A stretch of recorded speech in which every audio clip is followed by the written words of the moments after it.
नमस्कार BPL news में आप सभी दोस्तों का एक बार फिर से बहुत बहुत स्वागत है। दोस्तों इस वक्त की जो बड़ी अपडेट निकल के आ रही है, आपको बता दें कि 10 बड़ी खबर निकल के आ रही है, जहां पर समाजवादी पार्टी के राष्ट्रीय अध्यक्ष अखिलेश यादव ने गोदी मीडिया पर बड़ा हमला बोला है। टीआरपी की दौड़ में पत्रकारिता तत्व रहित हो गई है। अखिलेश यादव ने जिस तरीके से मामले बढ़ रहे हैं और इस बीच सुशांत सुसाइड केस से लेकर कंगना रणावत, रिया चक्रवर्ती, उद्धव ठाकरे इस भरमजाल में पिछले 3 महीने से मीडिया भटकाए हुए, उसको लेकर अखिलेश यादव ने बड़ा हमला बोला। इसके बारे में आपको बताएंगे। और इस बीच बिहार विधानसभा चुनाव को लेकर बड़ी अपडेट निकल के आ रही है। दोस्तों आपको बता दें कि इस बार महागठबंधन की सरकार बनने वाली है। जी हाँ, जानेंगे तेजस्वी यादव के नेतृत्व में कैसे सरकार बनने वाली है। कन्हैया कुमार का खुला समर्थन, कन्हैया कुमार के चेहरे पर चुनाव और वोटिंग मांगने की कैसे रणनीति महागठबंधन बना रहा है, इसके बारे में भी आपको बताएंगे। और इस बीच अगली बड़ी खबर जानेंगे। आपको बता दें मध्य प्रदेश उपचुनाव में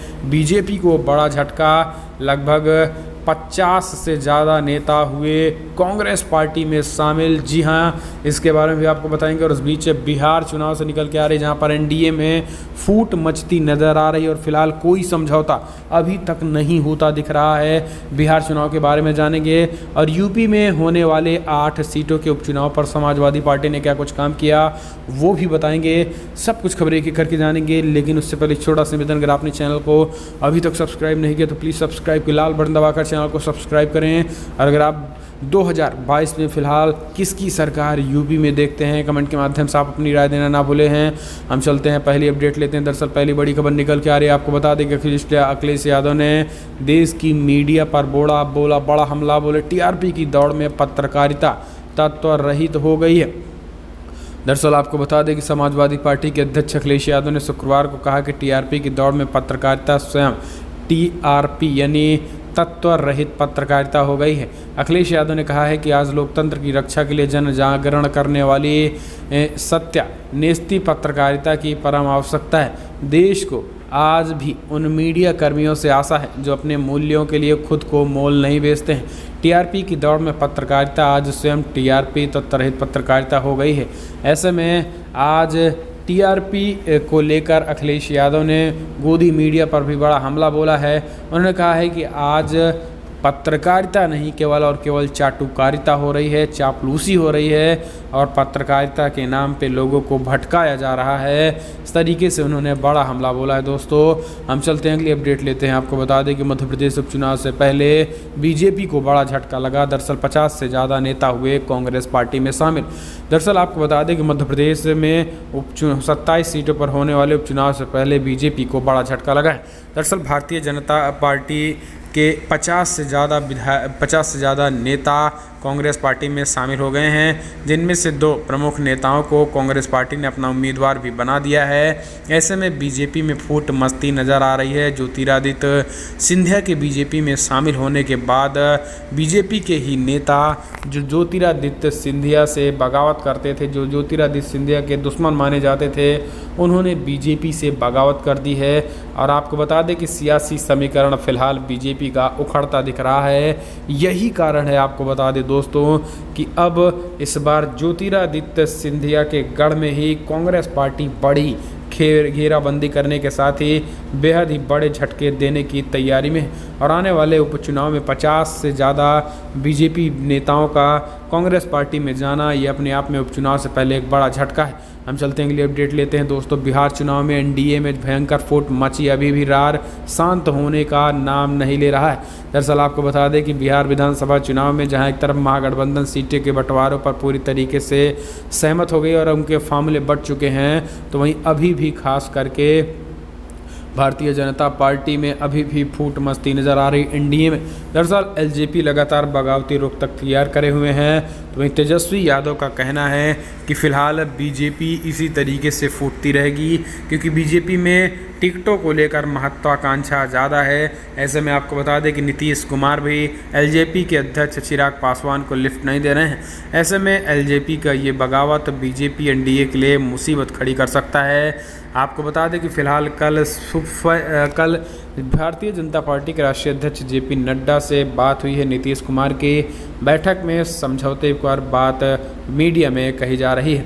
हम चलते हैं, अगली अपडेट लेते हैं। दोस्तों आपको बता दें बड़ी खबर निकल के आ रही है, जहां पर यूपी से निकल के आ रही है। समाजवादी पार्टी 8 सीटों पर होने वाले उपचुनाव की तैयारियां की हैं। एक के बाद एक जिलाध्यक्षों के नाम की घोषणा के साथ पदाधिकारियों और पोलिंग बूथ तक पार्टी को मजबूत करने के लिए अखिलेश ने निर्देश दे दिए हैं। दरअसल अखिलेश यादव ने 8 विधानसभा सीटों पर होने वाले उपचुनाव के जिला अध्यक्षों और वहां के ब्लॉक प्रमुखों के साथ बैठक की। आपको बता दें कि जिला अध्यक्ष और एमएलसी विधायक सांसद उस जिले के नेताओं से, बड़े बड़े दिग्गजों से सपा अध्यक्ष अखिलेश यादव ने मीटिंग की है और 8 सीटों में 6 सीटें जीतने का रोड मैप तैयार किया गया है। आपको बता दें कि समाजवादी पार्टी यूपी में फ़िलहाल इस 8 सीटों में 2 सीटें सपा के खाते में थी, जबकि 6 सीटों पर बीजेपी का कब्जा था। लेकिन इस बार समाजवादी पार्टी का लक्ष्य 6 सीटों पर समाजवादी पार्टी का कब्जा होना बताया जा रहा है।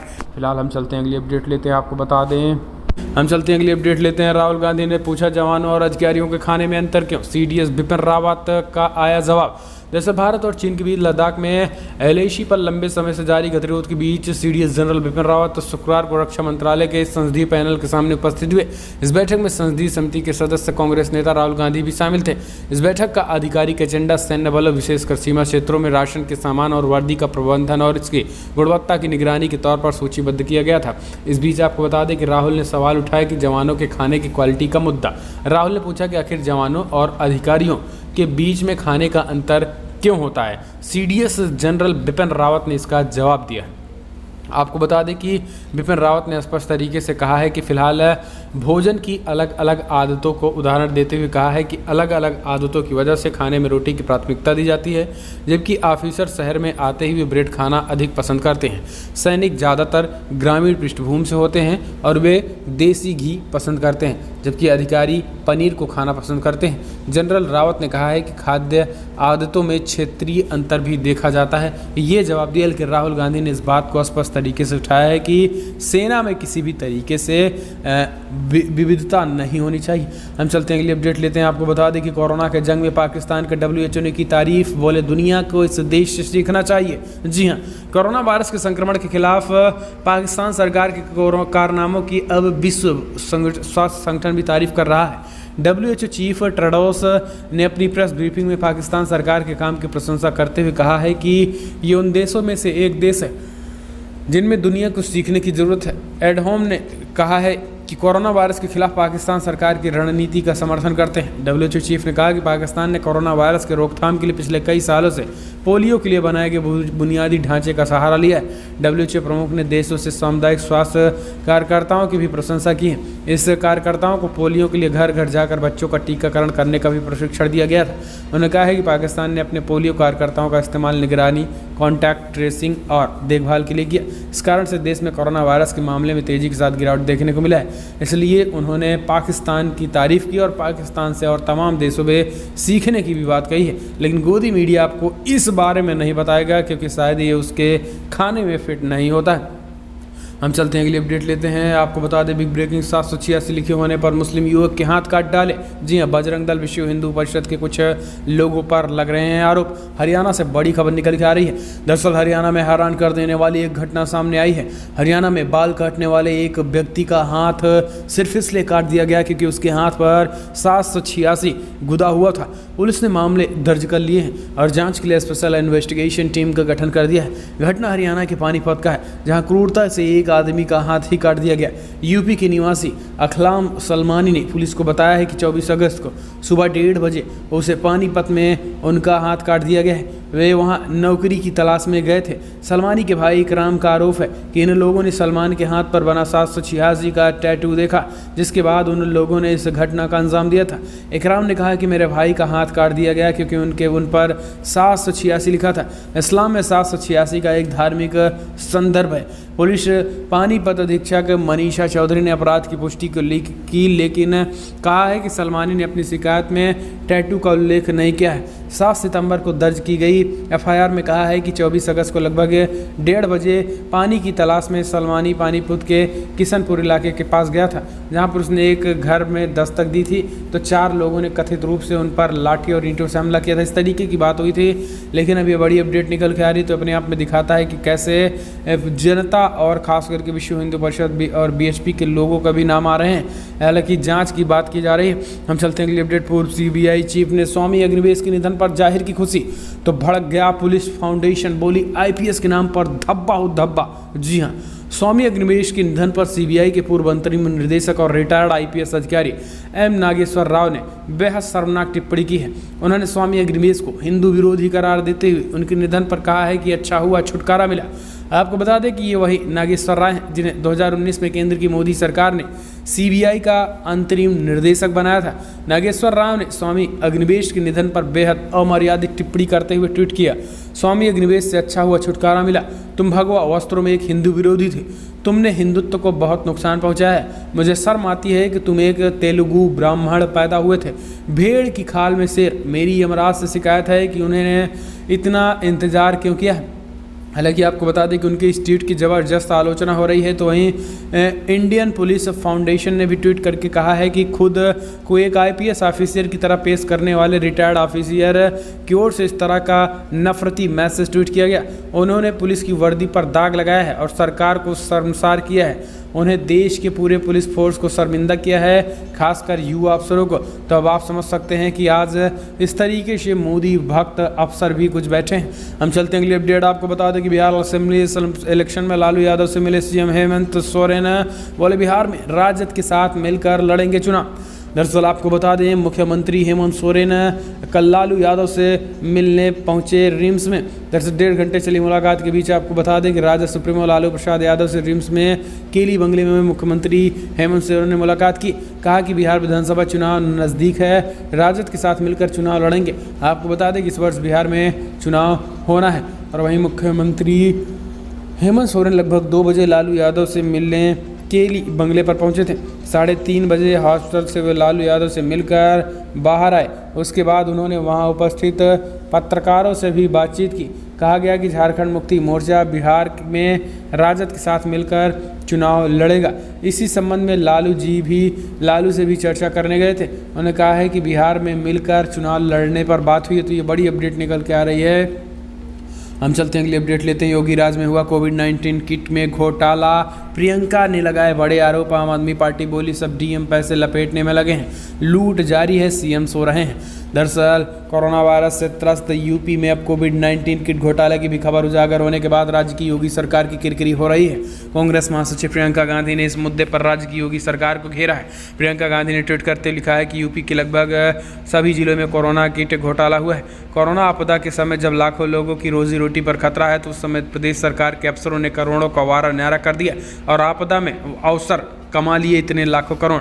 इस बीच ट्वीट में एक ग्राफिक्स भी शेयर किया जिसमें बताया गया कि 2800 रुपये का पल्स ऑक्सीमीटर और थर्मामीटर 12,000 रुपये में खरीदा गया है। कांग्रेस के अलावा आम आदमी पार्टी के नेता भी प्रेस कॉन्फ्रेंस करके कहा कि हमारे पास सबूत हैं कि मुख्यमंत्री योगी जी से भ्रष्टाचार के बारे में बार बार अवगत कराया गया था। इसके बावजूद महंगे दामों में भुगतान किया गया। जब मुख्यमंत्री ही भ्रष्ट हैं तो उनकी बनाई एसआईटी कैसे निष्पक्ष हो सकती है। हम मांग करते हैं कि इसकी निष्पक्ष जाँच कराई जानी चाहिए। तो आप समझ सकते हैं कि यूपी में कैसे ये खुलासे हो रहे हैं। दरअसल दोस्तों आपको बता दें कि यूपी की कई जिले के डीएम कोविड किट में घोटाला कर रहे हैं और ये सीधा न केवल डीएम तक सीमित है बल्कि ऊपर तक भी इसकी रकम जा रही है। हम चलते हैं अगली अपडेट। बिहार असेंबली इलेक्शन में कन्हैया कुमार की एंट्री, कांग्रेस पार्टी समेत महागठबंधन कन्हैया के चेहरे पर चुनाव लड़ने की जुगत में। जी हाँ, दरअसल भारतीय कम्युनिस्ट पार्टी सीपीआई के महागठबंधन के चलते आते ही आगे एक योजनाओं कांग्रेस पार्टी जुट गई है। पार्टी के पूर्व प्रदेश अध्यक्ष अनिल शर्मा इन दिनों बेगूसराय के सभी विधानसभा क्षेत्रों के दौरे पर हैं। वहीं कार्यकर्ताओं की संगठनात्मक बैठक भी कर रहे हैं। इसी कड़ी में गुरुवार देर शाम बेगूसराय सदर विधानसभा क्षेत्र में कांग्रेस भवन पर संगठनात्मक बैठक के बाद अनिल शर्मा के प्रेस कॉन्फ्रेंस में बात की गई। कन्हैया कुमार ने कहा कि कन्हैया कुमार न सिर्फ एक अच्छे वक्ता हैं बल्कि इसके साथ साथ साफ सुथरी छवि के व्यक्ति हैं। खासकर युवाओं पर उनकी खासी पकड़ है। निश्चित रूप से कन्हैया के साथ आने के बाद कांग्रेस ही नहीं महागठबंधन को भी फायदा होगा। उन्होंने दावा किया है कि आगामी विधानसभा चुनाव में महागठबंधन बेगूसराय के 7 सीटों पर विजय पताका लहराएगी।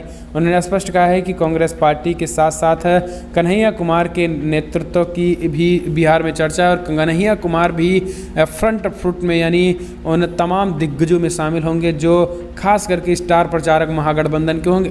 ऐसे में कन्हैया कुमार को आपको क्या लग रहा है कि कन्हैया के चुनाव प्रचार करने से भयंकर हवा बनेगी और आरजेडी की जीत होगी, महागठबंधन की जीत होगी? अगर आप भी ऐसा मानते हैं तो कमेंट के माध्यम से अपनी राय